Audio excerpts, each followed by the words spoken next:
Olá! Vivemos numa época corrida e para muitas pessoas pegar um livro para ler é uma atividade bem difícil. Hoje nós vamos falar sobre leitura. Quando que nós adquirimos o hábito da leitura? E para dar dicas, para contar um pouquinho da sua vida, para falar também sobre a importância da leitura, nós temos hoje no canal TV na Mão Brasil a professora doutoranda Angélica Pereira. Seja bem-vinda, Angélica. Obrigada, eu que agradeço o convite. Imagina, a gente que agradece ter essa grandeza de pessoa com a gente. Angélica, vamos lá. Qual que é a importância da leitura para a formação da pessoa?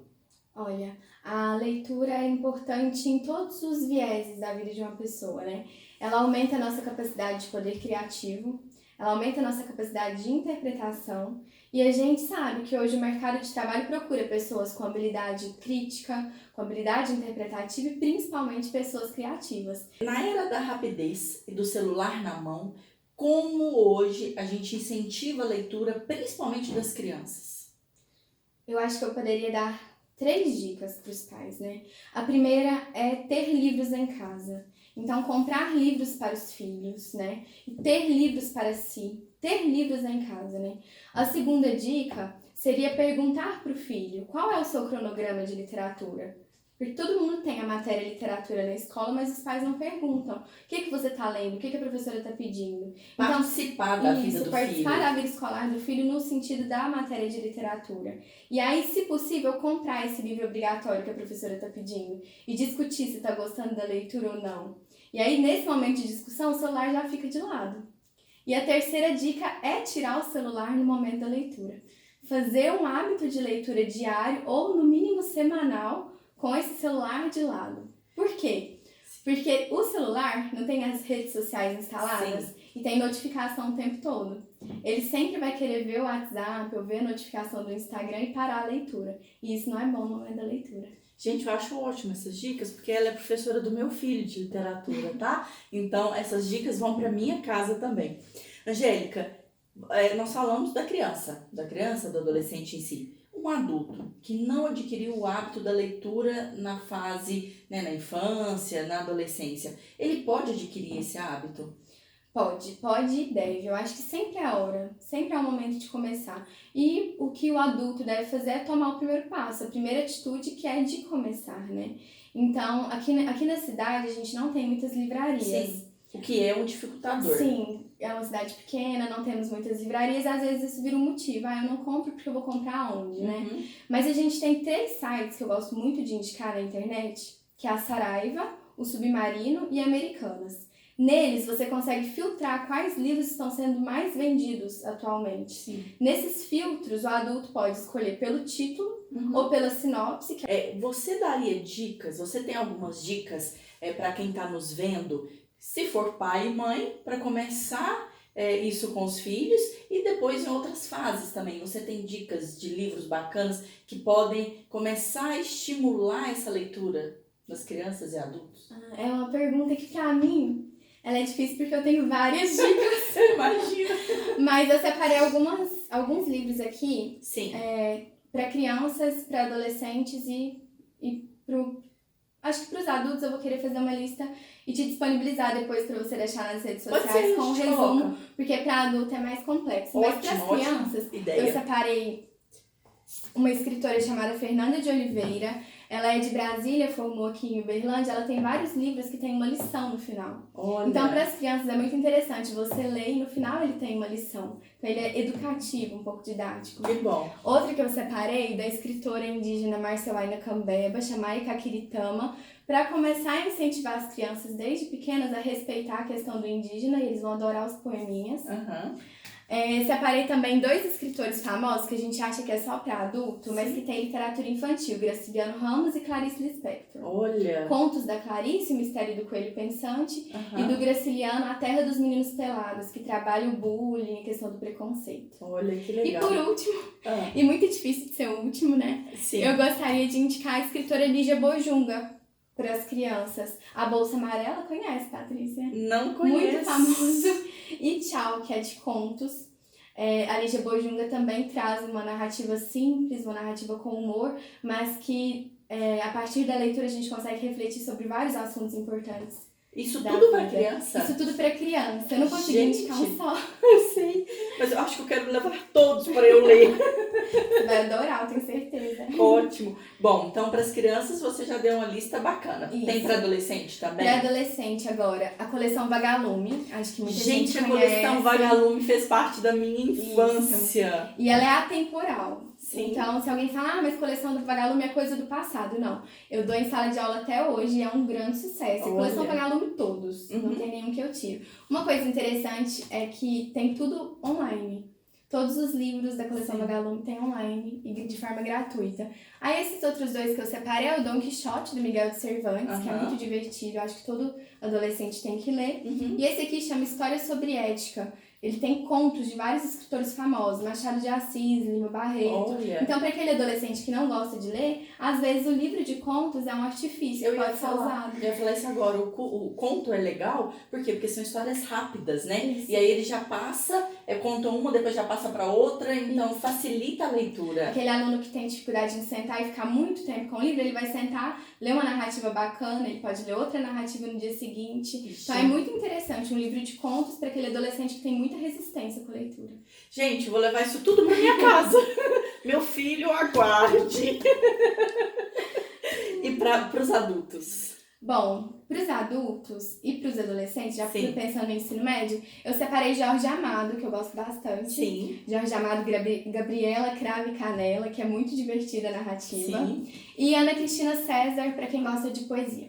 Olha, gente, que lindo. Ela é incrível, é uma autora contemporânea. Eu acho que esses dois, mas eu quero deixar ainda algumas dicas para você colocar depois no A seu gente texto. coloca depois. Eu acho que eu vou querer levar todos para mim. Porque eu não gosto da leitura em tablet, em celular. Eu sou fascinada pelo livro na mão. Eu preciso pegar o também. livro. E aí eu acho que até facilita a leitura. Então pode ser uma dica que a gente deixa para quem está nos assistindo agora. Comece comprando alguns livros, não é? A sensação, né, a experiência do livro palpável, do cheiro do livro, da escrita, Não é? é bem diferente da digital. Para quem gosta de ler, é a necessidade do papel, né? Do Com livro. certeza, tem poucos. A gente percebe que tem poucos aqui. E eu imagino que você deve ter outros também nos seus aplicativos e... Sim, eu acho que para a questão digital, né, a tecnologia ela tá aí, a gente tem que associar ela a tudo. Para a literatura a gente consegue associar, mas eu indicaria os livros digitais para ser usados no tablet, no iPad, no Kindle, né? Uhum. Porque o celular tem a questão das redes sociais, então vai subir mensagem do WhatsApp, a narrativa vai ser cortada, a criança vai ver o que está acontecendo. Vai perder não- o raciocínio, né? Não é a mesma experiência de leitura. Conta pra mim, qual foi o melhor livro que você já leu na vida? Então, o melhor, não teria como eu falar outro que não fosse Ah. esse aqui, do Abdias, do escritor Ciro dos Anjos, ele já tá até bem gasto. Ah, Eu tô com ele há 5 anos, no mestrado e doutorado, então pra mim ele é o melhor. sério? É o melhor É o meu livro? objeto de estudo. Tá, e qual livro que você leva pra sua vida? Pra minha vida, eu levo uma coleção de livros em forma de escrita diarística. Eu sou apaixonada por livros escritos em forma de diário. Então, tem esse aqui, Quarto de Despejo, da Carolina Maria de Jesus, Sim. que conta a história de uma favelada. Então, é uma realidade totalmente diferente da minha. Eu consigo ter um olhar Aham. para essa questão. Você passa a vivenciar histórias de outras pessoas. É isso que é o interessante da literatura, sabe? Ela te Aham. permite olhar e vivenciar um mundo que não é seu. Então, você começa a destruir seus preconceitos, Uhum. a entender mais o outro, entender mais realidades distintas. Isso é o mais incrível pra mim. E no diário, como são escritas diarísticas, Sim. parece que o escritor tá me usando como leitora, como confidente. Então é uma leitura como se o leitor ficasse amigo do escritor. A gente entra na Isso. leitura de uma forma participativa, né? Você é incrível. ouvinte ali, não é? Você vira confidente mesmo. A outra é Helena Morley, Minha Vida de Menina, tem filme também. Ah, Eu queria falar também que o filme nunca te dá a mesma experiência Concordo. que o livro. uhum. Então, mesmo que você goste muito do filme, vale a pena ler o livro, que é outra experiência. Feliz Ano Velho, Adeus Ano Novo, do Marcelo Rubens Paiva, um cadeirante que sofreu um Sim. acidente. Aham. Então, também Esse eu já li alguma coisa, não li, mas já li alguma coisa sobre ele. Acho que são esses três. O Diário de Anne Frank também. Bom, qual o livro que mais te emocionou? Aí eu separei esse, Ah, que é do Nicholas Sparks, muita a gente última conhece. música. A última música, que tem filme, mas é Tem. totalmente diferente a experiência do livro. Eu li quando eu tinha uns 15 anos de idade. Esse foi o livro que eu mais chorei. Você chorou lendo o muito, livro? eu chorava, que minha mãe olhava pra mim e pensava, o que tá acontecendo, meu Deus. Foi um período que eu tinha coincidido com a perda do meu avô. Ah, sim. Meu avô tinha falecido, o livro conta uma história de amor, uma história de família. Uhum. E eu chorei muito, não vou dar spoiler, porque eu acho que vale a pena Sim. a leitura. Uhum. Ele é o livro que eu mais me emocionei durante toda a vida. Que joia! E qual livro mereceu a sua segunda leitura? O Imagino Diário. que são muitos, né? Não, aqui eu separei só um, mas com várias edições. O Diário de Anne Frank. Sério? Sempre merece uma segunda leitura. Tá sempre saindo edições diferentes do Diário de Anne Frank. Uhum. E parece que cada vez que a gente lê, a gente encontra partes que a gente não tinha prestado atenção. E a narrativa fica mais intensa. É um livro que eu já gosto muito, então eu tô sempre relendo. É, porque na verdade a leitura, quando você faz uma releitura, você também está em outro momento. Sim. Então você vai ter uma outra percepção daquela leitura. Sim. Não é? Acontece muito quando você lê jovem, depois você fica adulto e lê adulto, parece que é outra história, parece que você compreende melhor. Quais são os títulos indispensáveis na estante de um bom leitor? Olha, essa pergunta também é um pouco complicada, porque é muito subjetivo. Sim. Depende muito do gosto de cada um. Então eu vou indicar alguns de acordo com o que eu gosto. Eu indicaria o Ensaio sobre a Cegueira, do José Saramago. Uhum. Indicaria... deixa eu ver se eu coloquei algum. Indicaria ter alguma coisa, algum título do Jorge Amado, porque eu acho uma leitura muito divertida, uma leitura que te distrai. Uhum. Indicaria Monteiro Lobato, para quem tem criança em casa, né? O Sítio do Capão Amarelo, As Reinações de Narizinho, é sempre muito legal. As histórias são muito legais, São né? muito legais. Indicaria São Bernardo, de Graciliano Ramos, algum título da Clarice Lispector. São leituras enriquecedoras e que todo mundo costuma gostar. Sim. Gostar bastante. E também gostaria de indicar alguns best-sellers, né? Sim. O pessoal tem muito preconceito com best-seller, fala que não é leitura enriquecedora, a gente tem que ler só os clássicos. Concordo, a gente tem que ler os clássicos, mas a gente também tem aí nas livrarias os best-sellers, eles podem tirar a gente de um momento angustiante, de um momento sério, para uma leitura leve, uma leitura que vai te divertir. Eu separei aqui para indicar, que faz muito sucesso com as minhas alunas, a coleção A Seleção. Sim. É uma história de princesas, mas que eu ouço muitos relatos de mulheres adultas que ficam fascinadas. Eu adoro. Adoro. Muita gente gosta bastante. A Menina que Roubava Livros é um lindo best-seller esse, que eu também esse daí. indico, ele é maravilhoso. A experiência do livro também é Sim. totalmente diferente da do filme. A Hospedeira é da autora do Crepúsculo, Sim. diferente daquela história de vampiros, é uma história diferente, ficcional, também incrível. Quando que a leitura entrou na sua vida? Como que começou essa paixão pela leitura, Angélica? Olha, eu comecei, acho que, se eu não me engano, foi no Cassimiro. Eu estudava no Cassimiro de Sim. Abreu, escola pública, quando criança, e a gente já recebia os livrinhos pequenininhos, fininhos, eu já gostava. Quando eu entrei no Olímpio, já tinha uma biblioteca que a gente podia ir até a biblioteca e pegar livros. Eu fiquei fascinada com isso. E tinha carteirinha, eu lembro que eu trocava o papelzinho da carteirinha da biblioteca 3 vezes todo ano, porque acabava o espaço, Sim. eu tinha que renovar. Eu acho que eu sempre gostei, sempre foi uma coisa que eu comecei, amei e continuei. Qual é a importância da leitura na sua vida, Angélica? Tudo. A leitura, a minha empolgação é porque eu devo tudo à leitura. Eu sempre estudei em escola pública e sempre li muito. E quando chegou no 3º ano do ensino médio, eu estudei no Cassimiro, no Olímpio e depois no Dom Lustosa. Sim. Eu pensei, agora eu tenho que pensar o que eu vou fazer de faculdade. E eu não tinha muitas condições, então eu já sabia que particular não ia rolar. E aí eu pensei, agora, no último ano de ensino médio, não adianta eu querer aprender exatas, porque eu nunca me dei bem com exatas, matemática, química, física. Então eu falei, então eu tenho que procurar um cursinho e me dedicar no que eu sou boa, Sim. que é a escrita e a leitura principalmente.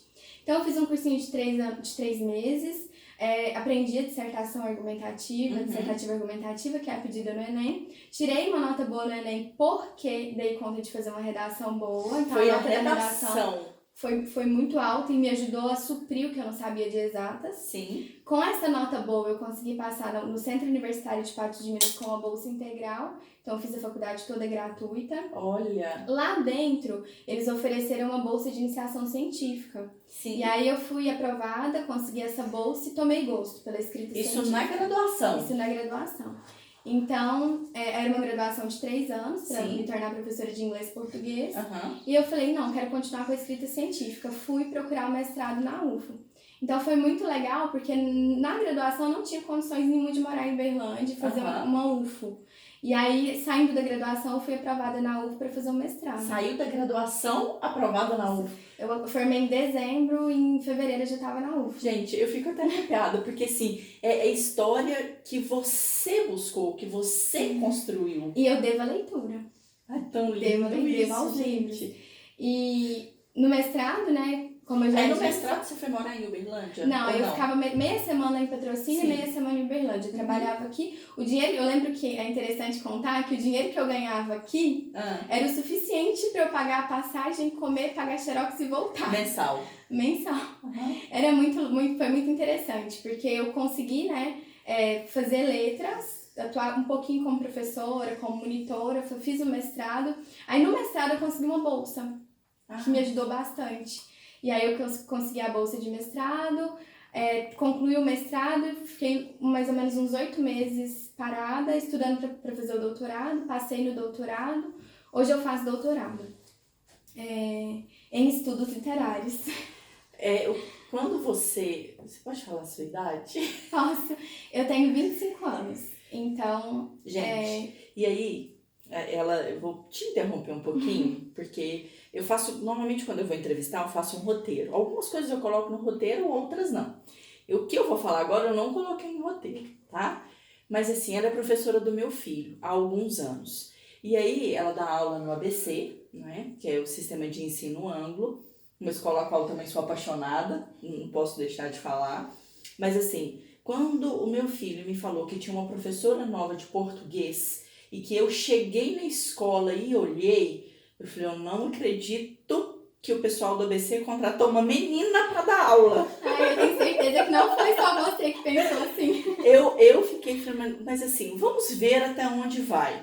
Na verdade, porque na verdade eu não sabia que essa menina tinha um conteúdo tão gigante para dividir, e mais do que isso, você gosta do dividir. Eu amo. O conhecimento você adquire, você busca, e esse conhecimento não é só seu. Eu percebo que você faz um movimento na própria escola de realmente incentivar as pessoas a continuarem a estudar. Vejo o movimento de outros professores dentro do ABC fazendo mestrado também, e tenho certeza que alguma coisa você influenciou para que alguns professores lá dessem continuidade. Então, Angélica, eu fico admirada com essa história, porque a sua história de uma menina que estudou em escola pública, que não tinha condição de pagar uma faculdade, uma menina que ou buscava com as próprias pernas, ou então esperava a vida resolver, você não. Você você buscou, você foi atrás, e isso é mérito seu, e que a sua história sirva, Angélica, de exemplo para muitas crianças, para muitos adolescentes e adultos também, Angélica. Eu quero falar assim, que você tem toda a minha admiração, de verdade. Ai, obrigada. Eu sempre levo comigo a frase que quem acredita sempre alcança. Sim. Inclusive, hoje eu levei essa música para a sala de aula, porque quando eu estava no ensino médio, eu sabia que eu não teria condição de fazer aqui em Patrocínio, porque só tem a particular. Então, eu pensei, o que eu gosto é leitura. O que você gosta? O que você gosta? Qual é a sua habilidade que você pode pegar para jogar isso como uma oportunidade para o seu futuro? E aí, desde então, a leitura tem guiado o meu caminho, sabe? E aí, em 2018, eu fiz uma especialização pelo Fiocruz. Eu não paro de estudar. Eu amo quem estuda e amo estudar. E você vai buscando caminhos, sim. Né? No ano passado, eu estive nos Estados Unidos. Eu fui a única mineira aprovada para fazer um curso que me certifica como professora distinta da Apple Distinguished Educator.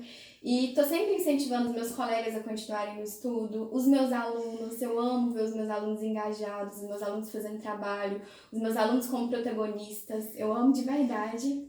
E acho que é isso. Quero continuar estudando, não é porque eu tô no doutorado que eu vou parar. Sim. Minha pretensão é o pós-doc, minha pretensão é atuar como professora universitária. Sim. Então acho que o estudo vai caminhar comigo até o fim da minha vida. E na verdade o estudo ele vai abrindo os caminhos para você, não é? Se tem uma coisa assim que eu super indico é estude. O estudo ele abre portas para um futuro de sucesso e ele consegue também fazer você alcançar o que você imaginava ser inalcançável. Eu nunca me imaginei na UFO. Tenho pensado bastante nisso.